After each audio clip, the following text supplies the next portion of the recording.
डरे वाला ना है हम। हाँ। समझ लगे ना, बिहार में कह रहे थे बिहार ना, लोग कह रहे थे कि मनीष कश्यप निकलने के बाद डरे। अभी तो हम निकले हैं, अभी से ही देख रहे हैं ठंडा के मौसम में पूरा गर्मी का माहौल हो गया है। बिहारी का डीएनए है, बिहारी कभी डरता है नहीं, ये डीएनए बिहारी का है जी। ठीक है, ये ओरिजिनल बिहारी का है, खांटी बिहारी का डीएनए है, ये कहियो नहीं डरेगा। वो ओरिजिनल बिहार का डीएनए हो ही नहीं सकता है जो बिहार में ही बिहार की कुर्सी पे फेविकॉल की तरह बैठ के और बिहार को ही दिमक की तरह चाट खाए, वो बिहारी डीएनए हो ही नहीं सकता है। 20-20 साल सारे नेता जेल में जाएंगे और ठीक है, लेकिन इस नेताओं से तो नहीं डरूंगा, इन नेताओं से कभी नहीं डरूंगा।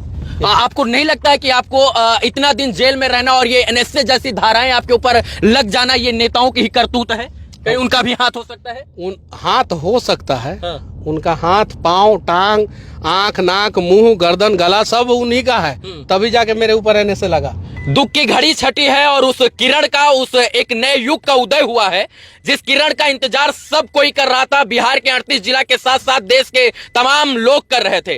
मनीष कश्यप जी आज जेल से निकलकर एक बार फिर से स्वतंत्र होकर देश की और बिहार की आवाज उठाने के लिए स्वतंत्र हो चुके हैं और मेरा रोंगटा खड़ा हो रहा है, मेरे आंखों में इस वक्त भावुकता है। मैं इस क्षण को अपने शब्दों से नहीं बयां कर सकता हूं क्योंकि जो बिहार का लाल, जो बिहार का शेर सच में बिहार के लिए लड़ता था, वो कहीं ना कहीं चंगुल में फंस गया था भ्रष्टाचार के और इसके बाद विरोधियों के चंगुल में। लेकिन आज फिर से मनीष जी स्वतंत्र होकर एक बार फिर से अपनी गाड़ी में जब बैठे हैं तो वही जोश, वही जुनून, वही जज्बा। और लोग कह रहे थे कि मनीष कश्यप जी बदल जाएंगे, मनीष कश्यप जी जो है नई ताकत के साथ नहीं उभर के आएंगे, लेकिन मनीष जी फिर से वही ताकत के साथ, चाहे वो तमिलनाडु में हो या इसके बाद बिहार में, मनीष जी अंततः जो है सत्य की जीत हुई। और आप सदैव कहते थे सत्यमेव जयते, सत्य जीता है, देर जीता है, दुरुस्त जीता है और देर है अंधेर नहीं, उस कहावत को भी साकार हुआ किया गया है। कैसा लग रहा है आज ये जो सत्य की जीत हुई है?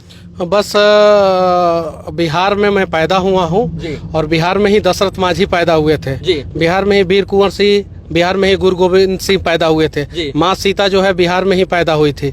इन लोगों ने भी बहुत सारे अधर्मियों को देखा, इन लोगों के भी जीवन में बहुत सारा कष्ट आया, लेकिन फाइनली इतिहास का पन्ना बताता है इनके बारे में, इनकी कहानियां कि क्या है।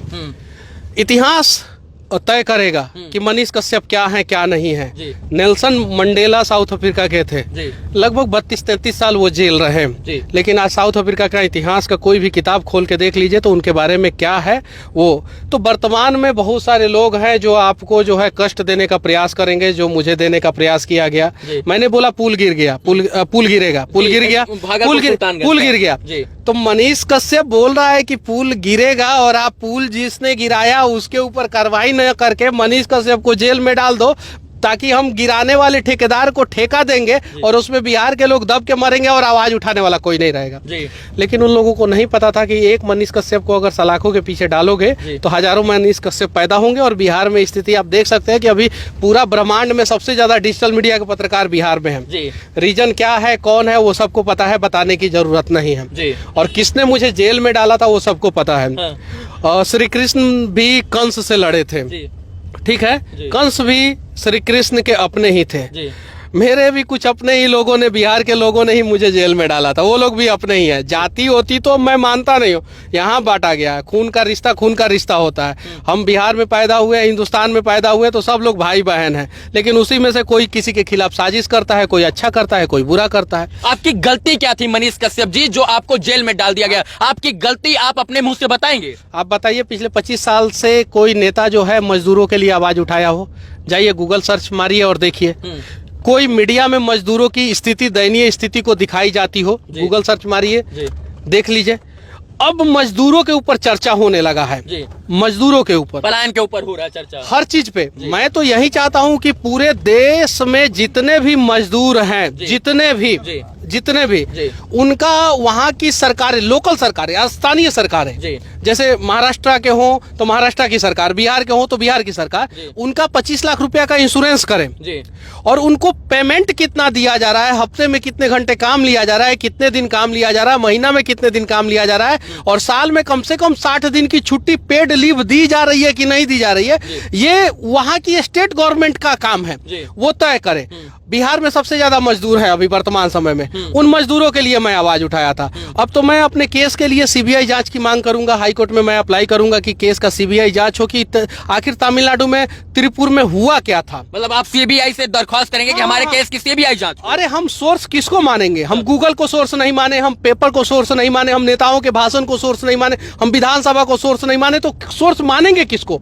हमने गूगल पे देखा, घटना के बारे में दिया गया था, हमने सोशल मीडिया पे देखा, घटना के बारे में दिया गया था, हमने पेपर में देखा, घटना के बारे में दिया गया था, हमने इलेक्ट्रॉनिक्स मीडिया में देखा, डिजिटल मीडिया में देखा, हर जगह तमिलनाडु में जो घटना घटी थी उसके बारे में दिया गया था। जी, क्योंकि सोर्स हमारा वही है, डिजिटल मीडिया, प्रिंट मीडिया। हाँ वही है, वही है। पहले उन्हीं लोगों ने वही है, 2 तारीख को, वही है, 2 मार्च को। उसी सोर्स के ऊपर मैंने न्यूज बनाया। उन लोगों को 25,000 रुपया, सिर्फ दैनिक भास्कर को 25,000 का जुर्माना लगाया गया था, बाकी सबको तो छोड़ दिया गया था। जी। दैनिक भास्कर मद्रास हाई कोर्ट में 25,000 रुपया का जुर्माना दिया और दैनिक भास्कर को भी छोड़ दिया गया। जी। और बाकी सबको के ऊपर तो कुछ बात तक नहीं पूछा गया बाकी सबसे। और जेल में डाला गया मनीष कश्यप को।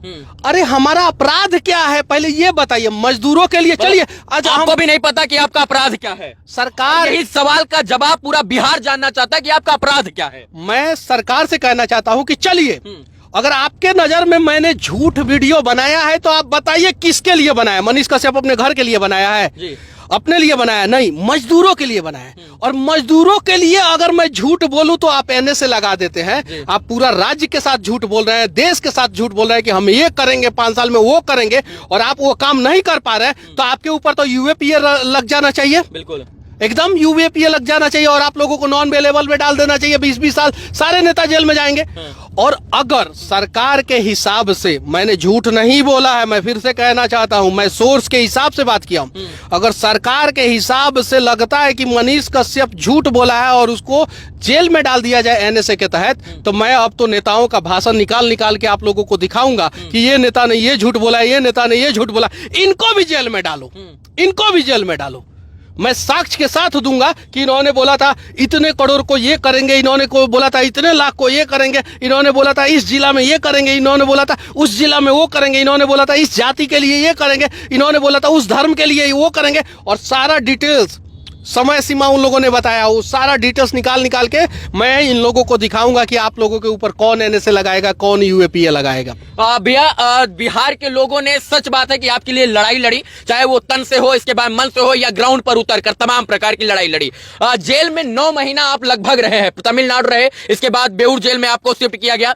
तमिलनाडु की जेल में आपके साथ कैसा बर्ताव किया गया? उसके बारे में मैं बाद में बताऊंगा, ठीक है? अभी समय नहीं है, बस उसके बारे में मैं बाद में कुछ चीजों को जो है वो हाइड रहने दीजिए। एक सवाल है जिसका जवाब हम लोगों से अमूमन पूछा गया ये 2-4 दिन के अंदर, कि क्या मनीष कश्यप जी जेल से निकलने के बाद माइक लेकर बिहार के लोगों की आवाज बुलंद करेंगे, या राजनीति के माध्यम से अपना योगदान देकर राजनीति का उज्जवल भविष्य करेंगे? माइक कभी मैं नहीं छोड़ूंगा, बस इतना जान जाइए जी।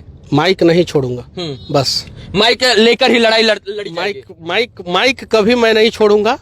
और मैंने जो सिविल इंजीनियरिंग की पढ़ाई की है जी, उसको भी मैं कभी नहीं भूलूंगा जी। बस इंफ्रास्ट्रक्चर को मजबूत करना है तो सिविल इंजीनियर की सख्त जरूरत होती है, और मैंने सिविल इंजीनियरिंग किया है। और देश से भ्रष्टाचार को मिटाना है तो माइक की सख्त जरूरत है, और मैं माइक उठा ही लिया हूँ, और ये 2 चीज मैं कभी नहीं छोड़ने वाला हूँ। एक और आपका जो बड़ा बयान जेल जाने से पहले वायरल हुआ था कि हम 180 दिन के अंदर सत्ता परिवर्तित कर देंगे, सरकार गिरा देंगे, उसको लेकर भी लोगों के अंदर काफी जो है मन में चल रहा है कि क्या उन चीजों के ऊपर कैसे बात होगी? देखिए आज पहला दिन है, आज इन सब चीजों पे मैं नहीं बात करना चाहता हूँ जी।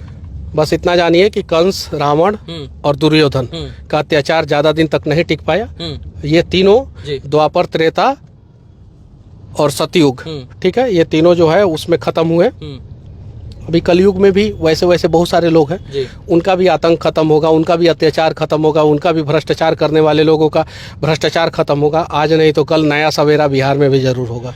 बिहार में फिर से जो है, पूरे देश में लोकसभा चुनाव होने वाला है, 2025 में बिहार में विधानसभा चुनाव होने वाला है। आप मजदूर की बात करें, ये बात जग जाहिर है कि आप मजदूरों की बात करने के लिए तमिलनाडु में गए थे, क्योंकि बिहार सबसे ज्यादा मजदूर सप्लाई वाला राज्य बन गया है। आप बिहार से बाहर जाकर मजदूरों की बात करें, क्या आपको लगता है कि इस चुनाव में मुख्य एजेंडा बिहार से जो है पलायन रोकना होगा, और इसके बाद जो है चुनाव में बड़ी बड़ी पार्टियां बिहार में इंडस्ट्रियल हब की बात करेंगे? आपको लगता है इन तमाम विषयों पर बात करेंगे? बिहार में इस बार चुनाव में मजदूर एक अहम मुद्दा होगा, और मजदूर के लिए सरकार को कुछ ना कुछ करना ही पड़ेगा, मजदूरों के आगे सरकार को झुकना ही पड़ेगा जी।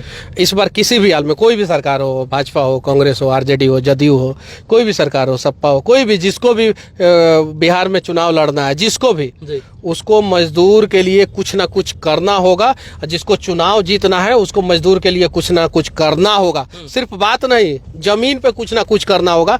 और मजदूर जो है इस बार चुनाव में अहम मुद्दा रहेगा। एक और बात की तमिलनाडु, इसके बाद चेन्नई, हैदराबाद, दिल्ली, मुंबई, हरियाणा, मध्य प्रदेश में तमाम जगह पर इंडस्ट्रियल हब है भैया। बिहार में इंडस्ट्रियल डेवलपमेंट क्यों नहीं हो रहा है? भी हम लोग बाद में बात करेंगे, धीरे धीरे सारी चीजों पे बातचीत करेंगे जी। अभी तो हम निकले हैं, अभी से ही देख रहे हैं ठंडा के मौसम में पूरा गर्मी का माहौल हो गया है। देख लीजिए आप, टेम्परेचर बाहर जाके देखिए, बाहर टेम्परेचर बढ़ गया अभी जी। तो तापमान बढ़ेगा धीरे, टेम्परेचर विरोधियों के अंदर भी बढ़ गया है। हाँ, तो तापमान बढ़ेगा धीरे धीरे। और हाँ, डरे वाला ना है हम, समझना लगे ना। बिहार में कह रहे थे भैया, लोग कह रहे थे कि मनीष कश्यप निकलने के बाद डरे सहमे नजर आए। बिहारी का डीएनए है, बिहारी कभी डरता है नहीं, ये डीएनए बिहारी का है जी, ठीक है, ये ओरिजिनल बिहारी का है, खांटी बिहारी का डीएनए है, ये कहियो नहीं डरेगा। एक बात है, डीएनए पे बात करने वाले लोग आए ना, आए, हम बताते हैं कि डीएनए ओरिजिनल बिहार का क्या होता है। जो किसी के लिए भी अपना तन कटाने के लिए तैयार रहे, वो ओरिजिनल बिहार का डीएनए है। जो सीमा पे देश की सुरक्षा करे, वो ओरिजिनल बिहार का डीएनए है। वो ओरिजिनल बिहार का डीएनए हो ही नहीं सकता है जो बिहार में ही बिहार की कुर्सी पे फेविकॉल की तरह बैठ के और बिहार को ही दिमक की तरह चाट खाए, वो बिहारी डीएनए हो ही नहीं सकता है। और इस डीएनए को बदला जाएगा अब। जो लोग काम बदलना नहीं है, डीएनए को हम नहीं बदल सकते हैं। अब फॉल्टी डीएनए किसी का होगा तो उसको हम लोग क्या बदल सकते हैं? कुछ नहीं बदल सकते। बस हाँ, अच्छे लोग बिहार में आगे आए और जहां भी योगदान हो वो बिहार में योगदान करे, बस बात खत्म। आपका एक अंतिम सवाल, आप शुरू से अंत तक कहते थे मुझे इस देश की न्याय व्यवस्था, न्याय प्रणाली, कानून व्यवस्था और न्यायपालिका पर भरोसा है। आपको 9 महीना जेल से निकलने में लग गया, अभी भी भरोसा कायम है न्यायपालिका पर? क्यों नहीं कायम रहेगा? अगर न्यायपालिका सजा भी दे देगा तो भी भरोसा नहीं उठेगा मेरा न्यायपालिका के ऊपर से। और सारिका बहारिया जज है, मुझे उनके बारे में नहीं बोलना चाहिए, लेकिन मैं बोल रहा हूँ एक उनके बारे में बात। जब मैं तमिलनाडु से आया था तो उन्होंने कोर्ट में बोला था क्या कि अब मनीष कश्यप को बेऊर भेजा जा रहा है जी। और तो फिर किसी ने विरोध किया तो उन्होंने बोला कि बेऊर भेजा जा रहा है, बेऊर मतलब बेऊर भेजा जा रहा है जी। उसके बाद से मेरे आंखों में आंसू था। हाँ, मैंने वो कोर्ट से निकलते हुए उस आंखों को बिहार के तमाम लोगों ने देखा। वो डर का आंसू नहीं था जी, वो न्यायपालिका पे भरोसा का आंसू था, उम्मीद का आंसू था। ऐसे हजारों नहीं लाखों सारिका बहारिया जैसे जज हैं जो सच देखते हैं जी, सच के हिसाब से फैसला लेते हैं जी। मैं धन्यवाद देना चाहता हूं ऐसे ऐसे लोगों को। मुझे मीडिया के सामने नहीं बोलना चाहिए, लेकिन उन्होंने सच देखा और उन्होंने मुझे बेऊर भेजा जी। अब एक जेल से छूट के मैं जेल में आया तब मेरे आंखों में आंसू था। अब सोचिए आगे जो होगा, जज जो भी फैसला दे, जो भी जिस कोर्ट में भी मेरा केस हो, जो भी फैसला दे, मैं जज के फैसला के ऊपर मैं सवाल नहीं उठाऊंगा, कभी भी नहीं उठाऊंगा, ठीक है, लेकिन इस नेताओं से तो नहीं डरूंगा, इन नेताओं से कभी नहीं डरूंगा। आपको नहीं लगता है कि आपको इतना दिन जेल में रहना और ये एनएसए जैसी धाराएं आपके ऊपर लग जाना, ये नेताओं की ही करतूत है? कहीं उनका भी हाथ हो सकता है? हाथ हो सकता है, उनका हाथ, पांव, टांग, आंख, नाक, मुंह, गर्दन, गला सब उन्हीं का है, तभी जाके मेरे ऊपर एनएसए लगा। मेरे ऊपर कोर्ट ने एनएसए नहीं लगाया था, कोर्ट ने तो एनएसए हटा दिया। सच बात है कि एनएसए जो है मद्रास हाईकोर्ट की मदुरई बेंच ने मनीष कश्यप जी के ऊपर जो एनएसए लगा था उसको क्वेश कर दिया। क्वेशिंग का मतलब खत्म कर दिया। कोई ग्राउंड नहीं मिला एनएसए का, जिसकी वजह से राष्ट्रीय सुरक्षा कानून अधिनियम जो था वो मनीष कश्यप जी के ऊपर से मद्रास हाईकोर्ट की मदुरई बेंच ने हटा दिया था और बताया कि कोई ऐसा ग्राउंड एविडेंस ही नहीं है जिसके तहत, जिसको मद्देनजर रखते हुए मनीष जी के ऊपर एनएसए को स्टैंड किया जाए। और यही कारण है कि विगत 1 महीना पहले दीपावली के लगभग समथिंग जो है मनीष कश्यप जी के ऊपर एनएसए जो है वो पूरी तरीके से खारिज कर दिया गया था। और इसके बाद उस वक्त कहा गया था कि सच में मनीष कश्यप जी ने कोई भी जो है राष्ट्रद्रोह का कार्य ही नहीं किया था, तो राष्ट्रद्रोह का मुकदमा क्यों?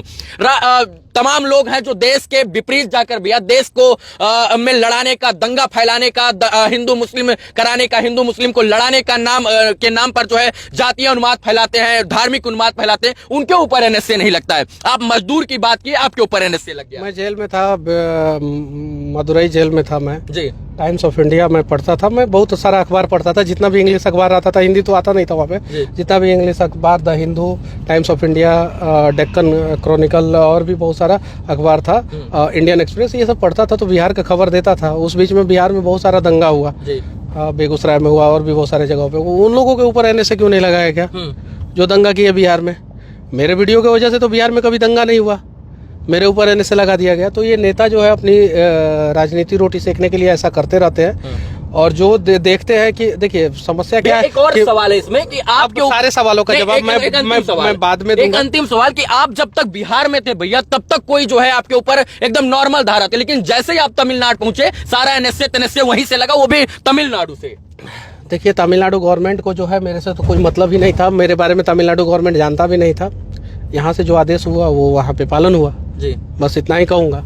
और बाकी सारे सवालों का जवाब मैं बाद में दूंगा। और मेरे ऊपर ये लोग केस करते रहे, कोई डर नहीं है मुझे, ठीक है। ये लोग मेरा कुछ नहीं उखाड़ सकते हैं, बस इतना ही जानता हूँ मैं, कुछ नहीं। और मेरा भाषा ऐसा ही रहेगा, ऐसा नहीं है कि मनीष कश्यप डर जाएगा, ये सब वो सब ऐसा वैसा। ये देश को नोच के खाने वाले लोगों के लिए हम लोग सभ्य भाषा का इस्तेमाल करें। अरे आई लोग असभ्य तरीके से जो है बिहार को लूटते रहे, और उसके लिए जो है अटल बिहारी वाजपेयी का मैं एक किताब पढ़ रहा था जी।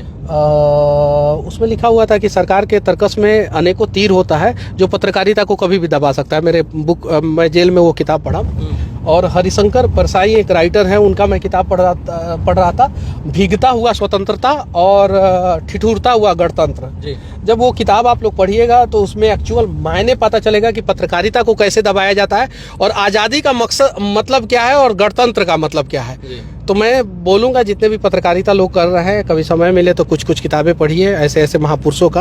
अटल बिहारी वाजपेयी तो प्रधानमंत्री थे, और प्रधानमंत्री बनने के बाद जो है उन्होंने किताब लिखा कि वो जब पत्रकारिता कर रहे थे पंचजन में, और एक और राष्ट्र धर्म शायद से उन दो पेपर था उस समय जब आज़ाद भारत हुआ था, उस समय करते थे। तो उनको जो है दबाया गया, अटल बिहारी वाजपेयी को दबाया गया और उन्हें मजबूरन राजनीति में आना पड़ा। तो बहुत सारी चीज़ें हैं, आप लोग भी जाके कुछ किताबें पढ़िए और देखिए कि हमारे इतिहास में जो है कुछ लोगों ने किस प्रकार से हमारे महापुरुषों के ऊपर अत्याचार किया है। शायद आज भी वही काम हो रहा है। चलिए, मनीष जी थे, जेल से निकलने के बाद ये हम लोग इंटरव्यू शूट कर रहे थे। उस 10 महीने की बातों को इस 10 मिनट के वीडियो में, 20 मिनट के वीडियो में हम लोग नहीं बता सकते हैं, लेकिन इतना ध्यान रखिए मित्रों कि जो लोग कह रहे थे कि मनीष कश्यप जी डर गए हैं, सहम गए हैं, आंख खोलिए और आंख के ऊपर से ऐनक हटा कर देखिए, मनीष कश्यप जी उसी फितरत, उसी जोश, उसी जुनून, उसी जज्बे के साथ आज भी बिहार की इन सड़कों पर जब निकले हैं तो बिहार की सड़कें बोल रही हैं कि हमें मनीष कश्यप की जरूरत है। और इसलिए जरूरत है क्योंकि अगर सच में किसी ने बिहार के लिए लड़ाई लड़ी और बिहार में लड़ाई लड़ने का आगाज किया पत्रकारिता के माध्यम से, तो वो मनीष कश्यप थे। और इनको देख देख कर हम जैसे तमाम युवा जो है माइक लेकर जब रोड पर उतरे तो कहीं ना कहीं इस बात का संकेत दिए कि हम लोग लड़ाई लड़ने के लिए आए हैं। आज मनीष कश्यप जी एक बार फिर से बिहार के लोगों के बीच में, बिहार के जनता के बीच में जाति पात धर्म मजहब भेदभाव से ऊपर उठकर आज फिर से लड़ाई लड़ने का काम शुरू करेंगे। और जेल से निकलकर इस वक्त जो है दशरथ मांझी के यहाँ जा रहे हैं, जो माउंटेन मैन जिनको कहा जाता है। अपनी मां से मिलने से पहले दशरथ मांझी जी के यहाँ जा रहे हैं। और ये जो जज्बा है इसको सलाम है, क्योंकि जिस प्रकार से 9 महीना कोई जेल में रहे, 9 दिन कोई जेल में रह जाता है तो उसका हौसला जुनून सब कुछ टूट जाता है। लेकिन जिस प्रकार से मनीष कश्यप जी 9 महीना 10 महीना बाद भी जेल से निकलने के बाद उसी हौसले के साथ आगे बढ़ रहे हैं, ये बताता है, ये दर्शाता है कि बिहार में एक नए युग की क्रांति की शुरुआत है। और उस क्रांति का नाम मनीष कश्यप हो सकता है, क्योंकि जिस जज्बे के साथ ये आगे बढ़ रहे हैं। और आज जिस प्रकार से मैंने बेऊर जेल के सामने लाखों लोगों की भीड़ देखी, हजारों लोगों की भीड़ देखी, उस बात को मैं दावे के साथ कह सकता हूं कि बिहार में एक नए युग की शुरुआत हो चुकी है। और आज की सुबह की पहली किरण जो थी वो ऐतिहासिक किरण थी, और ये ऐतिहासिक किरण इतिहास के पन्नों में जरूर दर्ज होगी। ये ऐतिहासिक मर्तबा था जब किसी पत्रकार के लिए इतनी लोग जो है जेल के बाहर खड़े होकर 2 दिनों से इंतजार कर रहे थे, और अंततः सबके इंतजार की घड़ियों का जो अंत था वो उसका अंत हुआ। बाकी मनीष जी थे, हम लोग इस तमाम विषयों पर बात कर रहे थे। उम्मीद है कि ये वीडियो आपको अच्छा लगा होगा, और इनके जो 9 महीने का संघर्ष था वो हम इस शब्दों में नहीं बयां कर सकते। आप लोग तमाम लोग इन लोगों का सहयोग कर रहे थे। बहुत बहुत धन्यवाद इस वीडियो को देखने के लिए मित्रों। जय हिंद।